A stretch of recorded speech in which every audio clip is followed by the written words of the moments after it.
Y el presidente Sebastián Piñera firmó un nuevo decreto que actualiza el reglamento de pasajes y fletes de las Fuerzas Armadas, por lo que ahora los funcionarios no recibirán órdenes de compra valorizadas que luego puedan canjear por pasajes en agencias de turismo. Para hablar del tema, nos acompaña hasta ahora el subsecretario de Fuerzas Armadas, Juan Francisco Gali. Subsecretario, bienvenido a Canal 24 Horas, muy buenas tardes. Hola, buenas tardes, muchas gracias por la invitación. Este reglamento, un poquito explíquenos qué es lo que viene a cambiar. Obviamente hemos seguido muy de cerca lo que ha sido la investigación de la ministra Rutherford, sobre todo en la arista pasajes, que es, entre comillas, mediáticamente la más llamativa. ¿Qué es lo que cambia un poco el escenario? ¿Qué es así ahora? ¿Qué es lo fundamental que cambia a partir de este nuevo reglamento? Mira, el reglamento de pasajes y fletes es un reglamento que data del año 1982.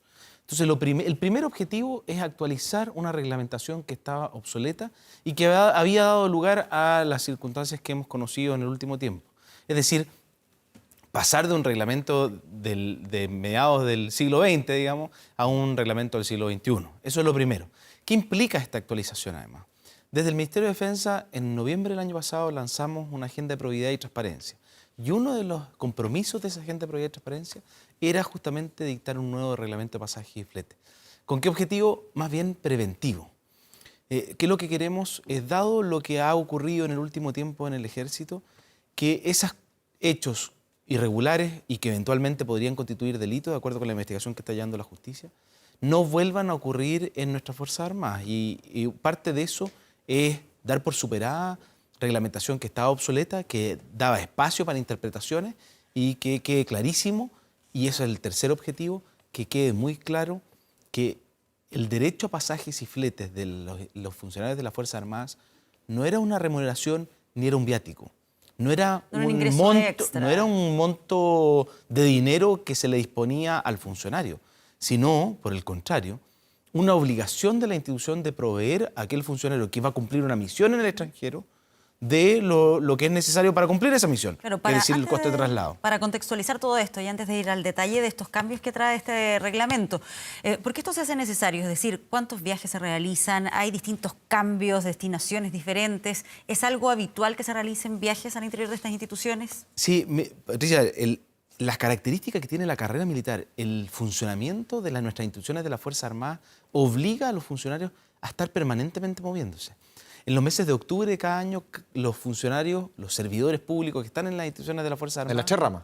En las tres ramas, reciben sus destinaciones. Algunas de ellas pueden ser en el mismo lugar donde hoy día se desempeñan, pero en la gran mayoría corresponden a otras ciudades. Una persona que hoy día está destinada a Santiago, el próximo año puede estar en Arica o en Punta Arenas, o incluso en el extranjero. Y por lo tanto, nosotros lo vimos a raíz del proyecto de modernización de la carrera militar. Un militar puede tener cuando llegas al final de su carrera, puede tener entre 10 y 20 destinaciones distintas a lo largo de su carrera. Y por lo tanto, hay una movilidad que es bastante excepcional, si uno lo mira dentro del sector público, en el caso de las Fuerzas Armadas. Y por eso mismo es que tiene una reglamentación específica para el derecho de pasajes y fletes, tanto nacionales como internacionales. Sí. Ahora, si vamos a los cambios, sí, directamente. A ver, uno revisa en este nuevo reglamento, aparece, por ejemplo, que para la compra de los pasajes se va a recurrir a un sistema de adquisición basado en las compras públicas, tal como ocurre con el resto del Estado. Es algo que a uno le podría parecer un poco obvio. ¿Cómo ocurría hasta ahora y que permitía situaciones irregulares como las que se están investigando? Sí, mira, eso en primer lugar es parte de la actualización. O sea, el año 82 no había ley de compras públicas. El año 82, piensen ustedes cómo eran las características de los viajes. Incluso los viajes en avión. Características del país el año 82, gobernado dictadura, los militares hacían y deshacían lo que querían prácticamente. Pero ni siquiera pensando en las características políticas, sino que solamente en el tema de los viajes. O sea, la cantidad de vuelos que habían, la accesibilidad que tenían los chilenos a pasajes de avión e incluso la oferta pública o la forma en que se adquirían. Ahí la única forma era un ticket físico a través de una agencia de viaje. Hoy día la disponibilidad tecnológica, la capacidad para comprar, la disponibilidad de oferta en términos de cuántos pasajes hay disponibles hoy día para llegar a distintos lugares del mundo e incluso dentro de Chile, es completamente distinto.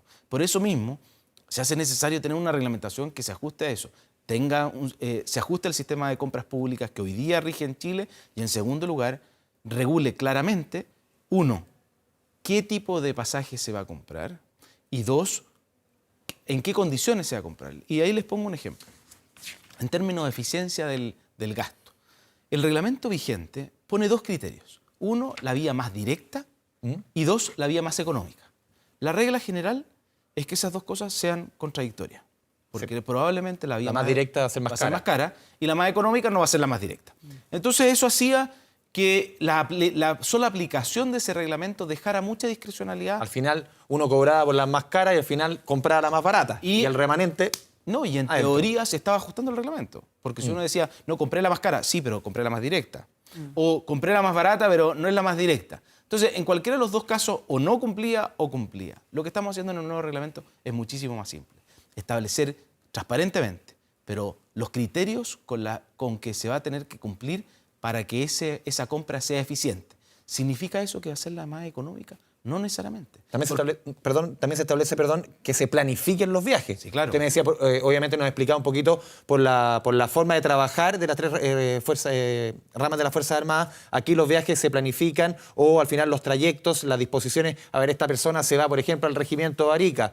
No se va a tener que viajar, dispone de 8 pasajes al año, van a ser más o menos en esta fecha. O sea, se puede ordenar, se puede planificar más que lo que existía ahora, que era bastante desordenado. Efectivamente, yo debería saber la gente que se va a mover a principios del próximo año, de acuerdo con las destinaciones que yo dispongo, o sea, cuando digo yo, las instituciones disponen en el mes de octubre de cada año.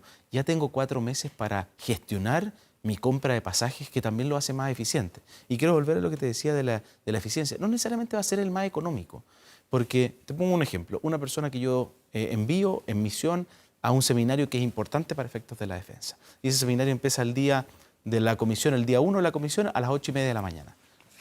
Yo podría comprarle el pasaje más barato que llegue a las 7:30 de la mañana. Pero va a llegar la persona que no va a poder, el seminario no va a entender nada. ¿Va a poder cumplir la misión que yo le estoy asignando a esa persona? Probablemente no. Lo lógico es que esa persona llegue un día antes.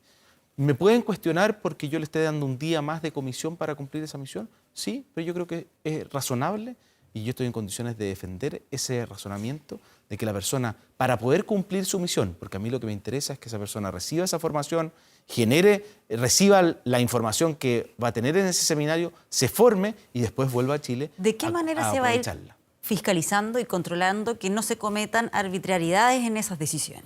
A ver, 2 cosas. Uno, en primer lugar, ya la reglamentación permite eso porque es muchísimo más clara, deja menos espacios que lo que hacía esta reglamentación. La nueva, la que va a estar en vigencia una vez que esto se publique.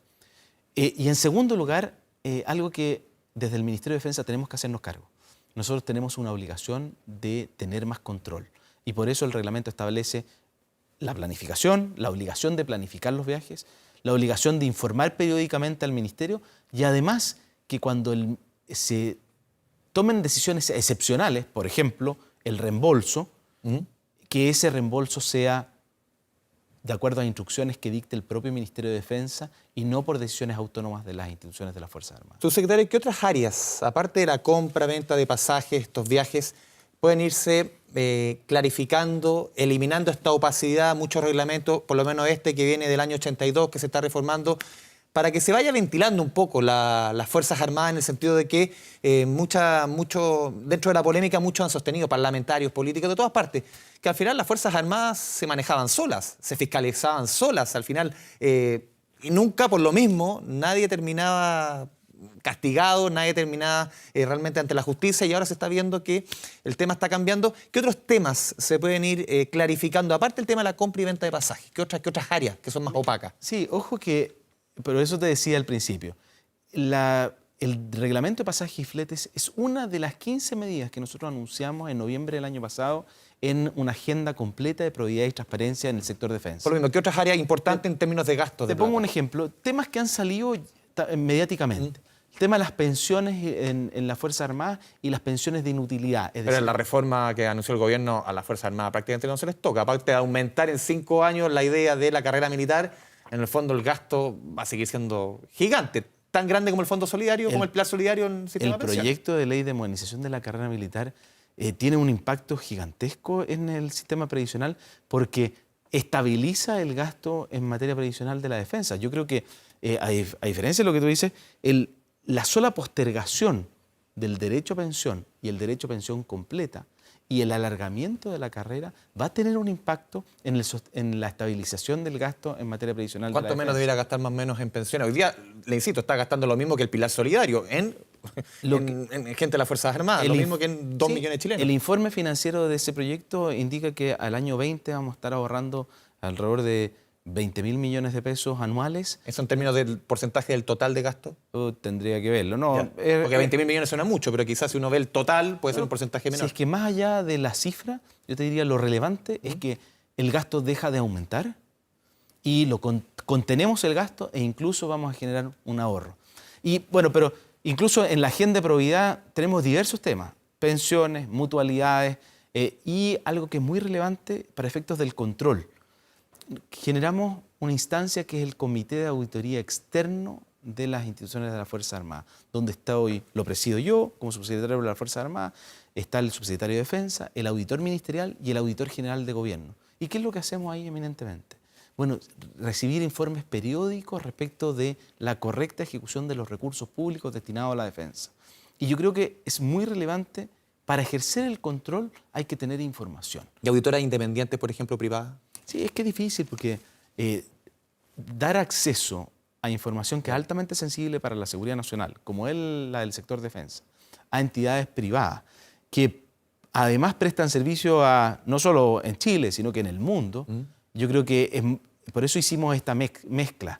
Es un comité de auditoría externo respecto a las instituciones, porque no hay ningún miembro de las instituciones, pero todavía interno dentro del sector defensa. Es decir, son las autoridades del sector defensa y además yo creo que eso es lo que corresponde. Somos nosotros, las autoridades del sector defensa, las que tenemos que asumir la obligación de ejercer el adecuado control de la correcta utilización de los recursos públicos en el sector. Muy bien. Falta entonces ahí la toma de razón nada más de Contraloría para que esto ya se pueda implementar. Falta la toma de razón, lo firmó el presidente justo antes de irse a China, Exacto. Así que faltaría eso y lo publicamos. Muy bien, subsecretario, muchas gracias por acompañarnos acá esta tarde. Muchas gracias a ustedes por la invitación.